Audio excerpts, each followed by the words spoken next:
एक बार एक युवक गौतम बुद्ध के पास आया और गौतम बुद्ध से बोला कि हे बुद्ध, मेरे मन में इतने गंदे विचार क्यों आते हैं। मैं नहीं चाहता कि मेरे मन में गंदे विचार आए, पर मेरे मन में हमेशा काम वासना के विचार चलते रहते हैं और मैं इनके बारे में सोच सोच कर बहुत परेशान हूं। मेरी ऊर्जा और समय यह सब सोचने में ही नष्ट हो जाती है और इन सब के विचारों की वजह से मैं कभी भी शांत नहीं रह पाता और मैं हमेशा ही स्त्रियों को देखकर मोहित हो जाता हूं। इन विचारों को अपने आप को रोक ही नहीं पाता। बुद्ध मुस्कुराए और उन्होंने उस युवक से पूछा, क्या तुम्हें पता है यह काम वासना होती क्या है? फिर लड़के ने उत्तर दिया और कहा, बुद्ध, मैं यह तो नहीं जानता कि काम वासना होती क्या है, पर हां, यह जो भी है बहुत बुरी चीज है। फिर बुद्ध ने उस युवक से कहा कि सबसे पहले तो तुम्हें यह समझना है कि प्राकृतिक रूप से जो भी चीज हमारे अंदर है वह बुरी नहीं है। हमारे जीवन में उसकी कुछ ना कुछ जरूरत है। वासना कोई बुरी बात नहीं है। यह तो हमारे मन की एक भावना है जो हमें किसी ना किसी चीज की कमी का एहसास करवाती है और फिर हम उस चीज को पाने के लिए उस चीज की तरफ आकर्षित हो जाते हैं। जैसे अगर तुम्हारे पास धन की कमी है तो तुम में धन पाने की वासना उत्पन्न हो जाएगी। तो वासना कुछ और नहीं, बस एक प्रकार की कमी है जो कि एक प्रकार की जरूरत का एहसास है।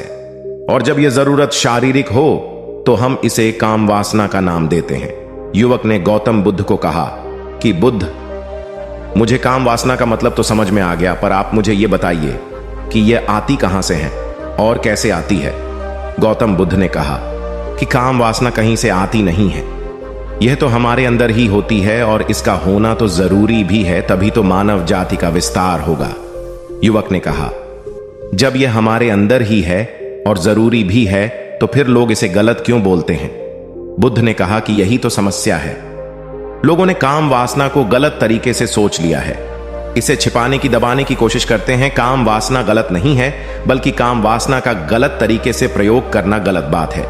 लोग जिससे प्रेम करते हैं बस उसी के लिए जीने लग जाते हैं, उसे पाना ही अपना लक्ष्य बना लेते हैं और उसी के बारे में हमेशा सोचते रहते हैं, पर यह सब गलत है। बुद्ध ने युवक से कहा, क्या तुम्हें पता है जानवरों में भी काम वासना होती है? युवक ने उत्तर दिया, हां बुद्ध, जानवरों में भी काम वासना होती है, क्योंकि जानवर भी तो आखिर अपनी पीढ़ी को आगे बढ़ाएंगे। बुद्ध ने कहा, तो फिर हम जानवरों की काम वासना को गलत क्यों नहीं कहते? युवक ने कहा, मुझे नहीं पता महात्मा, आप ही मुझे बताइए। गौतम बुद्ध ने कहा कि जानवर अपनी काम वासना का प्रयोग आनंद प्राप्ति के लिए नहीं करते, वह तो सिर्फ संतान उत्पन्न करने के लिए ही काम वासना का उपयोग करते हैं। जानवरों को प्रकृति ने इतनी समझ नहीं दी कि वह काम वासना को अपने सुख का आधार बना सके, जबकि मनुष्य अपनी समझ के बलबूते पर प्रकृति में पाई जाने वाली प्रत्येक वस्तु को अपने सुख के लिए प्रयोग करता है। हम इंसानों ने ही काम वासना को अपने सुख का साधन बना लिया है, जबकि प्रकृति ने तो हमें अपने वंश को आगे बढ़ाने के लिए दिया था, लेकिन इंसानों ने इसे अपने जीवन का परम लक्ष्य बना रखा है और इस तरह से काम वासना का भी लगाम हो जाना गलत है। युवक ने पूछा, महात्मा जी, ये काम वासना हम पर हावी क्यों होती है? तब गौतम बुद्ध ने कहा कि सुनो, अब जो मैं तुम्हें बताऊंगा उसे तुम ध्यानपूर्वक सुनना। काम वासना का सारा खेल तुम्हें समझ आ जाएगा, तुम्हें तुम्हारे सारे सवालों का जवाब मिल जाएगा। बस तुम्हें ध्यान से सुनकर समझना है। एक बार की बात है, एक आश्रम में गुरु और उनके शिष्य रहा करते थे, जो रोजाना आश्रम के बाहर स्थित गांव में भिक्षा लेने के लिए जाते थे। उस आश्रम का एक शिष्य जिस गांव में भिक्षा लेने जाता था, उस रास्ते में एक नदी पड़ती थी। एक दिन उसने देखा कि एक लड़का पेड़ के पीछे छिपा है। वह उस लड़के के पास गया और उससे जाकर बोला, भाई, तुम इस पेड़ के पीछे छिपकर क्या देख रहे हो? लड़के ने कहा, अरे तुझे नहीं दिख रहा कि मैं क्या देख रहा हूं? तब शिष्य ने नदी की तरफ देखा तो वहां पर कुछ लड़कियां पानी भर रही थीं। वो लड़कियां 14-15 साल की होंगी। तब उसने उस लड़के से कहा, अरे भाई, वहां पर तो लड़कियां पानी भर रही है, इसमें छिप कर देखने वाली क्या बात है? तब वो लड़का शिष्य की तरफ देखकर उससे कहता है, अरे पागल, तुम्हें दिखाई नहीं दे रहा कि कैसे यह परियां नदी से पानी निकाल रही है? जरा उनकी अदाओं को तो देखो, उनके कोमल शरीर को देखो, उनकी पतली कमर को देखो, और उनके बाल उनकी कमर पर कैसे लहरा रहे हैं, मानो सुंदरता बिखरी पड़ी हो। शिष्य ने फिर नदी की तरफ देखा और इस बार वह इससे देखता ही चला गया। उसे किसी भी बात का कोई डर नहीं था, लेकिन अब वो छिपने लगा और उन लड़कियों को देखने लगा। और जब वो छिपकर उन लड़कियों को देख रहा था, तभी वह अचानक अंदर से कांप गया और उसने कहा कि यह मैं क्या कर रहा हूं, मैं जो कर रहा हूं वह सही नहीं है, मुझे यहां से चले जाना चाहिए। और फिर वह जल्दी से वहां से चला गया। वो आश्रम पहुंच जाता है। आश्रम जाकर वो अपने कार्यों में लग गया, लेकिन जो अब भी वह देख कर आया था वहीं उसकी आंखों के सामने बार बार आ रहा था। उसके मन में वही दृश्य चल रहा था। उसके मन में वही सब कुछ देखने के लिए लड़ाई हो रही थी। उसका किसी भी काम में मन नहीं लग रहा था। सुबह होते ही वह रोज जल्दी ही भिक्षा के लिए आश्रम से निकल जाता और उस नदी के पास वाले पेड़ के पास जाता, और जहां पर वह लड़का पहले से मौजूद रहता था, उस लड़के के साथ मिलकर लड़कियों को छुप छुप कर देखता था। अब वह रोज ऐसा करने लग गया। यह उसके रोज का काम हो गया।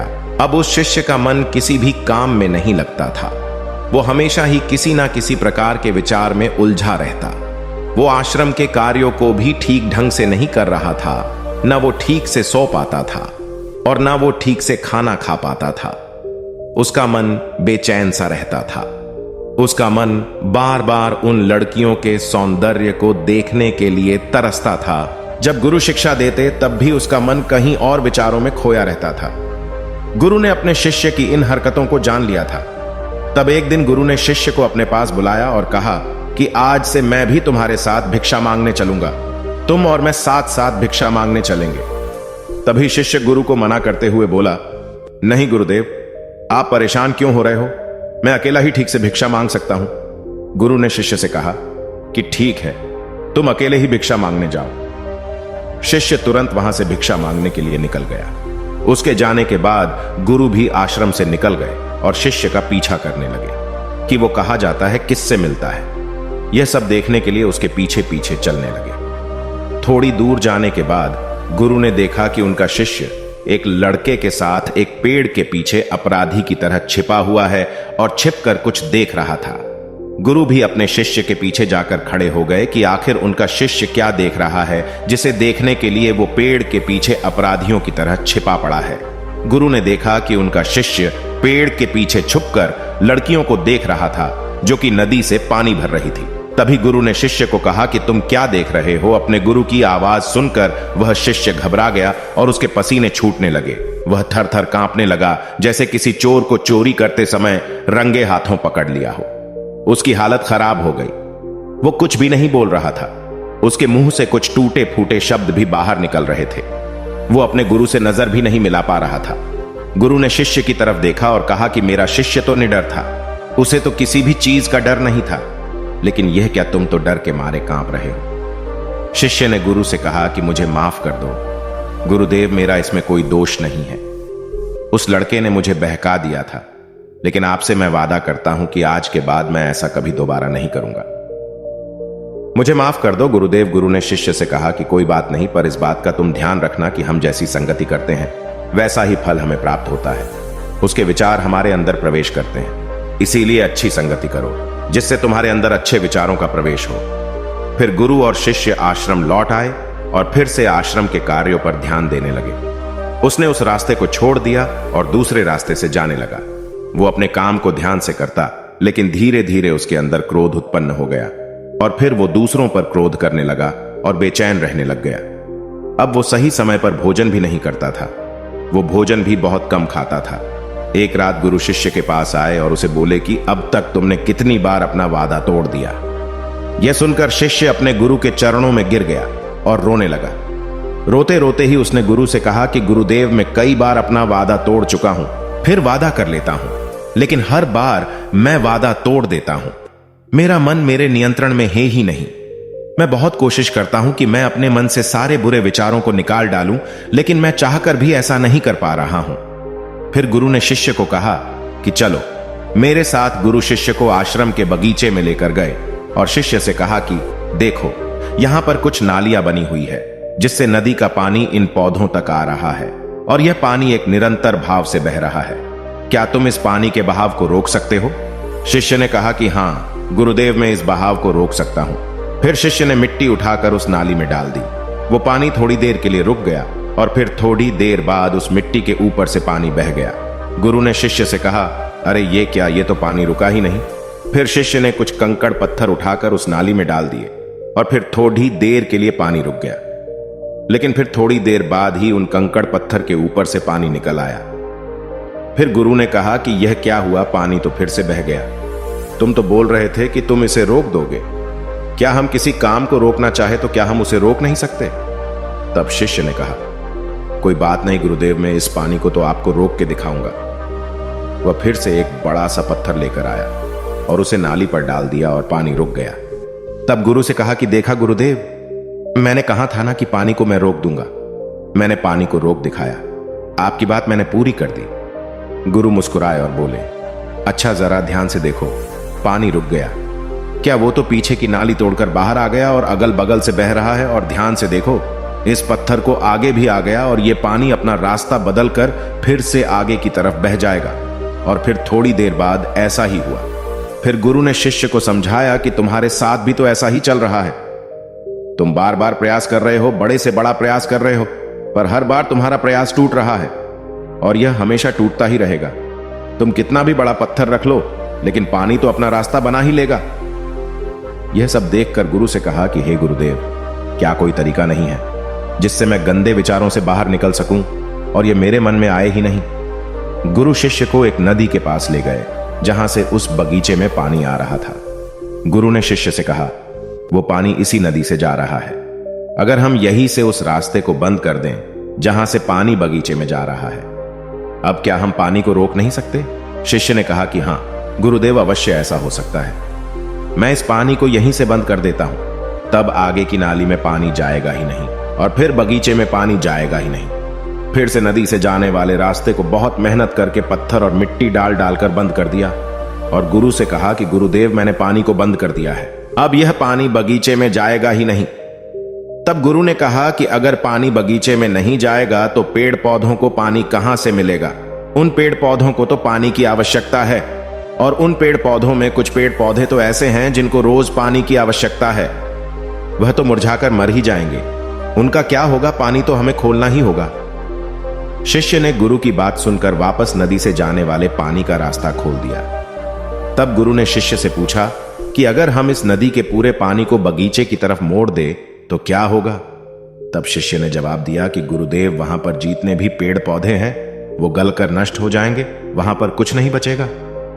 फिर गुरु मुस्कुराए और बोले, तुम इस बात को समझो कि हमें किसी भी चीज को रोकना नहीं है, बस हमें हमेशा संतुलन बनाए रखना है। कम पानी से भी पौधे नष्ट होते हैं और ज्यादा पानी से भी पौधे नष्ट होते हैं। हमारा जीवन संतुलन से ही चलता है। गुरु ने शिष्य से कहा कि अगर मैं तुम्हें कहूं कि तुम आम के बारे में मत सोचो तो तुम्हारे मन में सबसे पहले किसका चित्र आएगा? शिष्य ने कहा कि गुरुदेव, मेरे मन में तो पहला चित्र आम का ही आएगा। गुरु ने कहा कि जब हम गंदे विचारों को जबरदस्ती रोकने का प्रयास करते हैं तो वह और मजबूती के साथ हमारे अंदर प्रवेश करते हैं और ज्यादा हमारे अंदर उठते हैं। इसीलिए हमें उन्हें कभी भी दबाने की कोशिश नहीं करनी चाहिए। फिर गुरु ने शिष्य को जाते हुए कहा कि हमारे गंदे विचार बुरे लोगों की संगति करने की वजह से भी आते हैं। कई बार क्या होता है कि कामुकता हमारे अंदर होती नहीं है, लेकिन कुछ अश्लील लोगों के साथ रहने की वजह से यह हमारे अंदर हावी हो जाती है। फिर शिष्य ने कहा कि गुरुदेव, आप सही कह रहे हैं, मैं अपने मार्ग से भटक गया था। फिर वो शिष्य उस रात बहुत ही चैन की नींद सोया। सुबह अपने कार्यों को पूरे मन से किया और फिर सुबह वो भिक्षा लेने के लिए उसी रास्ते से गया जहां वह लड़का आज भी पेड़ के पीछे छुपकर उन लड़कियों को देख रहा था। वो शिष्य नदी पर गया जहां वह लड़कियां पानी भर रही थीं। उसने उन लड़कियों से पानी मांगा। उन लड़कियों में से एक लड़की ने उसे पानी पिलाया और उस सन्यासी शिष्य के चरण छुए। शिष्य ने उसे आशीर्वाद दिया कि तुम्हारा कल्याण हो। उसका मन सकारात्मक ऊर्जा से भर गया। उसके चेहरे पर मुस्कान आ गई थी, जैसे कि उसे कुछ खोया हुआ वापस मिल गया हो। वह वापस अपने रास्ते से जाने लगा। तभी पीछे से वह लड़का आ गया जो पेड़ के पीछे छुपा हुआ था। वह शिष्य के पास आया और बोला कि क्या बात है, आज तो तुमने नजदीक से दर्शन कर लिए, तुम तो मुझसे भी आगे निकले। तब शिष्य ने कहा कि हम हमेशा दूसरे के दर्शन करने में ही व्यस्त रहते हैं, अपने दर्शन कर ही नहीं पाते। तुम कब तक इस पेड़ के पीछे छुपते रहोगे? किसी को पसंद करते हो तो उससे बोल दो, अगर वो भी तुम्हें पसंद करती है, और शादी कर लो। पर उससे पहले तुम कुछ बन जाओ तथा अपने आप को पहचान लो। ऐसे अपना समय बर्बाद मत करो। फिर वह लड़का रोज उससे मिलने लगा और उस लड़के ने नदी पर जाना छोड़ दिया। और फिर वो लड़का अपने जीवन में कुछ बनने के लिए संघर्ष करने लगा। तो तुमने देखा संगति का असर क्या होता है। अपनी संगति बदलो, अपने विचार बदलो। बुद्ध ने युवक से पूछा कि क्या तुम्हें तुम्हारे सारे सवालों का जवाब मिल गया? तब युवक ने कहा कि हां महात्मा जी, आपका बहुत बहुत धन्यवाद। तब गौतम बुद्ध ने युवक से कहा कि जब तुम्हारे मन में गंदे विचार आए तब आप अपने आप को दोषी मत मानो। यह शरीर है और यह सब इसमें हजारों वर्षों से सीखा है। यह केवल तुम्हारे सोच लेने से, शपथ लेने से यह टूटने वाला नहीं है, लेकिन तुम्हारे पास वो शक्ति है और वो ऊर्जा है जिसका तुम्हें संतुलन बनाए रखने के लिए उपयोग करना है। तुम एक जीवित ऊर्जा हो जो कुछ भी अनुभव करने के लिए स्वतंत्र हो, जो कुछ निर्माण करने के लिए स्वतंत्र हैं। इसीलिए तुम अपने आप को पहचानो। दोस्तों, आपको यह कहानी कैसी लगी हमें कमेंट करके जरूर बताना, और ऐसी ही और कहानियों के लिए सब्सक्राइब का बटन जरूर से दबा देना।